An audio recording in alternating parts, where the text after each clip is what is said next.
অনেক উন্নত উন্নত দেশ, উন্নত শিক্ষা ব্যবস্থা, তারা টাকা পয়সাও আমাদের চেয়ে বেশি। তারা এই সিদ্ধান্তটা নিছে অনেক চিন্তা ভাবনা করেই নিয়েছে। তো আমাদেরও কিন্তু যদি সরকার নাও পারে, ব্যক্তিগত জীবনে আপনি তো প্রধানমন্ত্রী, আপনি তো প্রেসিডেন্ট, আপনার পরিবারে আপনারও আপনার পরিবারের জন্য এই ধরনের একটা সিদ্ধান্ত নেওয়া উচিত যে আপনার পরিবারের সদস্যদের এই ধরনের সামাজিক যোগাযোগ মাধ্যমে এক্সপোজার থাকবে না। আর যদি বই পড়তে চান, যে আপনার ছেলে মেয়ে বই পড়বে, তাহলে পরে আপনার বই পড়া লাগবে। এই আমাদের অনেক বাচ্চারাই এইখানে বিভিন্ন অনুষ্ঠান সাংস্কৃতিক চর্চা করে থাকে। এটা আপনারা যদি করেন, আপনার বাচ্চারা এই জিনিসগুলো শিখবে, একটা সুস্থ সংস্কৃতির প্রতিযোগিতা হবে, আপনার ছেলে মেয়ে খুব সুস্থ সংস্কৃতিতে লালন হবে, সফল হবে। এখন সফলতার সংজ্ঞা আমাদের বিভিন্ন জনের কাছে বিভিন্ন রকম।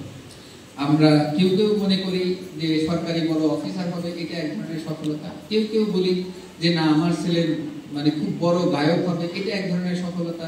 কেউ অভিনেতা বানাতে চান, এই ধরনের এক ধরনের সফলতা। কেউ কেউ চান কি যে বড় ভালো খেলোয়াড় হবে, ক্রিকেট হতে পারে, ফুটবল হতে পারে, হকি হতে পারে।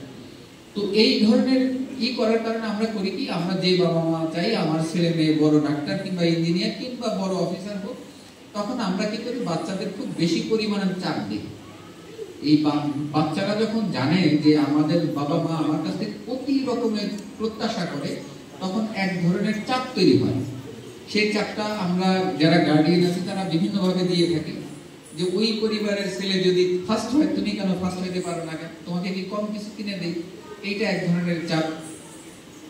তারপরে সে এত ভালো গান গায়, তুমি পারো না কেন, তোমার তো সব ইনস্ট্রুমেন্ট আছে, শিক্ষক রেখে দিছি। এখন আল্লাহ কিছু মানুষের বিভিন্ন ধরনের মেধা দিছে, যে গান গায় তাকে যদি আপনি বড় অফিসার বানাইতে চান, তাহলে বড় অফিসার হবে না। যে বড় অফিসার হতে চায় তাকে যদি আপনি গান গাও, কোনোদিনই হবে না। আপনি যদি লতা মঙ্গেশকরের বলেন যে তুমি বড় ফুটবলার হও কিংবা সচিন টেন্ডুলকার হও, সচিন টেন্ডুলকার লতা মঙ্গেশকর হইতে পারবে না। আবার সচিন টেন্ডুলকারকে যদি বলা হয় যে আপনি লতা মঙ্গেশকর কিংবা মোহাম্মদ রফি কিংবা আধুনিক কালের অরিজিৎ সিং এর মতো বিখ্যাত গায়ক হন, উনি হইতে পারবেন।